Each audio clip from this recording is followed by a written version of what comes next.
ఉదయం బ్రష్ చేయటం వల్ల రాత్రిపూట స్థిరపడిన బ్యాక్టీరియా తొలగిపోతుంది. అదే సమయంలో మీరు రాత్రిపూట పళ్ళు తోముకోవటం వల్ల పగటిపూట మీ దంతాలు ఎదుర్కొన్న ఆహార కణాలు, ఆమ్లాలు తొలగిపోతాయి. ఇది సాధారణంగా అందరూ చేసేదే.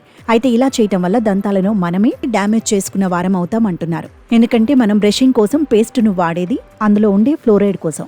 ఇది పళ్ల మీద ఉండే ఎనామిల్ను కాపాడుతూ క్యావిటీలను రాకుండా అడ్డుకుంటుంది. ఫ్లోరైడ్ టూత్పేస్ట్తో రోజుకు 2 సార్లు మీ దంతాలను బ్రష్ చేయండి.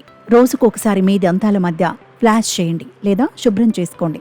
బ్రష్ చేసిన వెంటనే దీనిని దంతాలపై కాసేపు ఉండనివ్వాలని దంత వైద్య నిపుణులు సూచిస్తున్నారు.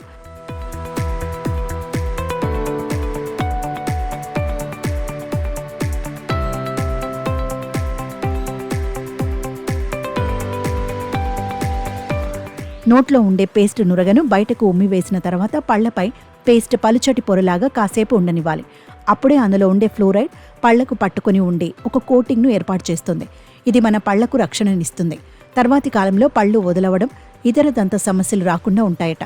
ఫ్లోరైడ్ బ్యాక్టీరియా నుంచి పళ్ల ఎనామిల్ను రక్షిస్తుంది. పళ్ళు పసుపు రంగులోకి మారకుండా చేస్తుంది. టూత్పేస్ట్లో ఉండే మేలు చేసే ఫ్లోరైడ్ స్ఫటిక రూపంలో మారిపోయి పళ్ల నిర్మాణంలో కలిసిపోతుంది.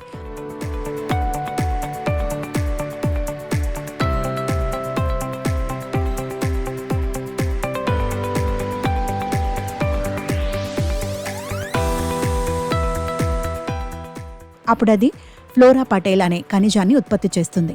ఇది కాల్షియం, ఫాస్ఫేట్, అయన్లను పంటి మీద కోటింగ్లా ఉంచుతుంది. కానీ ఇదే ఫ్లోరైడ్ ఎక్కువ మొత్తంలో పళ్లను తాకినా సైడ్ ఎఫెక్ట్స్ వస్తుంటాయి. టూత్పేస్ట్ను ఒక బఠానీ సైజు కంటే ఎక్కువ పిండవలసిన అవసరం లేదు. ఎక్కువ టూత్పేస్ట్ మీ నోటిని చికాకు పెడుతుంది. 45 డిగ్రీల కోణంలో బ్రష్ చేసి మీ చిగుళ్లకు వ్యతిరేకంగా బ్రష్ చేయండి. మీ చిగుళ్ల రేఖ వెంట ముళ్ల గరికెలను బ్రష్ చేయడానికి సున్నితమైన వృత్తాకార కదలికలను ఉపయోగించండి. మీ దంతాల లోపలి ఉపరితలాలను అలాగే బయటి ఉపరితలాలను బ్రష్ చేయటం మర్చిపోవద్దు.